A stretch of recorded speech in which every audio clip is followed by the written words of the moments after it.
தமிழக வெற்றி கழகத்தின் மாநில மாநாடு வெற்றி பேரணியில் தமிழ்நாடு ஆகஸ்ட் 21 அன்று மதுரையில் நடைபெறுகிறது. நம் வெற்றி தலைவர் அழைக்கிறார், அனைவரும் வாரி.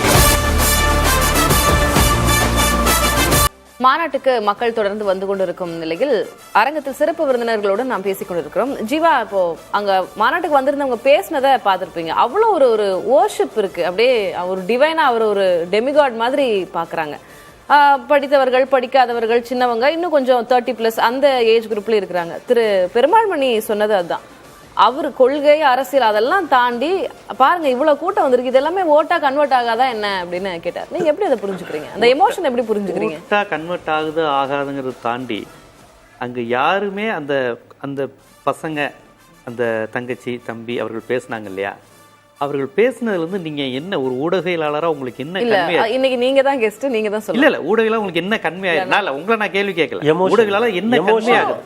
விஜய் அப்படிங்கற மேல ஒரு வர்ஷிப் இருக்கு, ஒரு எமோஷன் இருக்கு. நீங்க அதனால தான் நீங்க சொன்னீங்க அவங்க அரசியல் கருத்து சொன்னாங்கன்னு உங்களால சொல்ல முடியல, சொல்லவும் முடியாது. வர்ஷிப்ங்கற ஒரு வார்த்தையை பயன்படுத்துனீங்க. அது எல்லாமே சின்ன பசங்க அழகர் வர மாதிரி இருக்குன்னு சொல்றாருங்க. அது வேற, நீங்க என்ன சொல்றீங்க? கரெக்ட், நல்ல பாயிண்ட் எடுத்துறீங்க. அழகர் வர மாதிரி இருக்கு, பச்சை குத்தி இருக்கிறாங்க.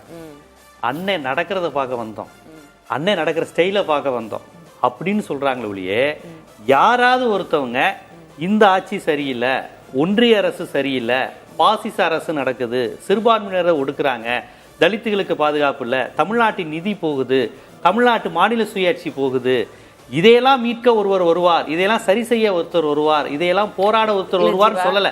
அவங்க எல்லாம் அதான் சொல்ற, இந்த கூட்டம்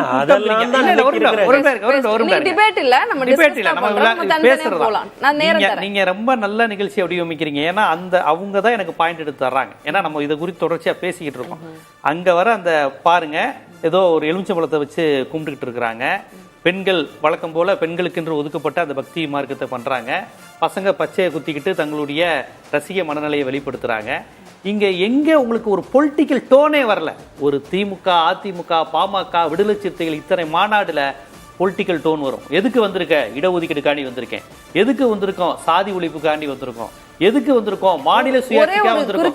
இப்படி எல்லாம் வருகின்ற மாநாடு வரும். ஆனா இதுல நீங்க பேட்டி எடுத்த ஒரு 10 பேர் ஒருவர்ட்ட கூட ஒரு பொலிட்டிக்கல் டோன் வரல. இந்த மாஸ் மென்டாலிட்டி தானே உங்களுக்கு பெரிய லெவல்ல ஓட்டா கன்வெர்ட் ஆகும்.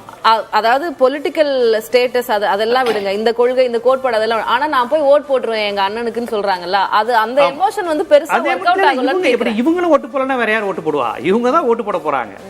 உங்களுக்கு என்னைக்குமே திமுக, அதிமுக வரக்கூடாதுன்னு நினைக்கிற ஒரு அரசியல், ஒரு மனநிலை தமிழ்நாட்டு மக்கள்கிட்ட 30 ஆண்டுகளுக்கு மேல இருக்கு. 1989 மூப்பனார் தனியா நிற்கும் போது இருந்தே திமுக, அதிமுக வரக்கூடாது, 2 திராவிட கட்சியும் அழியணும்னு சொல்லக்கூடிய மைண்ட் செட் எம்ஜிஆர் இறந்ததுக்கு அப்புறமே அப்படி ஒரு அரசியல் உண்டாச்சு. ஏன்னா மூப்பனார் 20-22% ஓட்டு வாங்கினார். திமுக, அதிமுக வரக்கூடாது அப்படிங்கிற டேர்ம்ல இருந்து, அன்புமணி வந்ததுல இருந்து, பாமக எமர்ஜானில இருந்து, இது எல்லாமே திமுக, அதிமுக வரக்கூடாது அப்படின்னு விழுகிற வாக்குகள் தான். அது எப்பவுமே 10-15 விழுக்காடு. இன்னும் சொல்ல போனா 89ல 20% அது இருந்தது.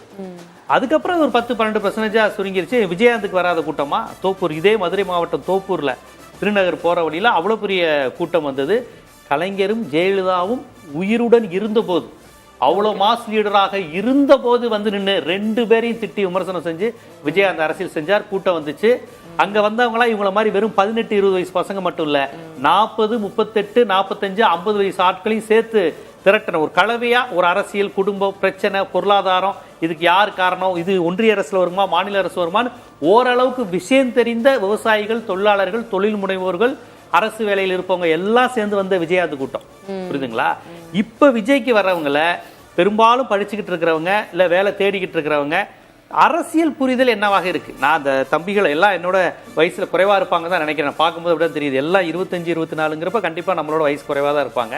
அந்த பொலிட்டிக்கல் டோன்ங்கிறது வரல பாருங்க. கடைசியில் சொல்றாங்க வந்தா நல்லா இருக்கும், ஜெயிப்பாருன்னு நம்புறோம். அவங்களுக்கு அதை தாண்டி கூட பேச தெரியல. அவங்க வந்து அவங்கள நம்மளால விமர்சிக்க கூட முடியாது. இதா தேங்காய் உடைக்கிறாங்க பாருங்க.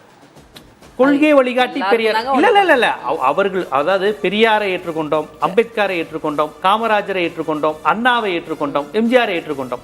காமராஜரை தோக்கடிச்சது எம்ஜிஆர், காமராஜரை தோக்கடிச்சது அண்ணா. அப்ப அவங்கள்ட்ட யாருக்குமே இது நீங்க இதெல்லாம் சொல்லுங்க, அவங்களுக்கு ஒண்ணுமே புரியாது. அதெல்லாம் விடுங்கண்ணா டிவிகே விஜய், இல்லப்பா அண்ணா காமராஜர் வேறுபாடு, அதெல்லாம் விடுங்கண்ணா டிவிகே விஜய். புரியுதுங்களா? அதனால இந்த கூட்டம் தான் வந்திருக்கு. இந்த மாதிரியான கூட்டம் தமிழ்நாட்டில் என்னைக்குமே 10 விழுக்காடு 15 விழுக்காடு இருக்கிற கூட்டம் தான். 2 திராவிட கட்சிக்கு மாற்றான கூட்டம் தான் அந்த ஓட்டு விடும். தமிழக வெற்றி கழகத்தின் மாநில மாநாடு வெற்றி பேரணிகள் தமிழ்நாடு ஆகஸ்ட் 21 அன்று மதுரையில் நடைபெறுகிறது. நம் வெற்றி தலைவர் அழைக்கிறார், அனைவரும் வாரி.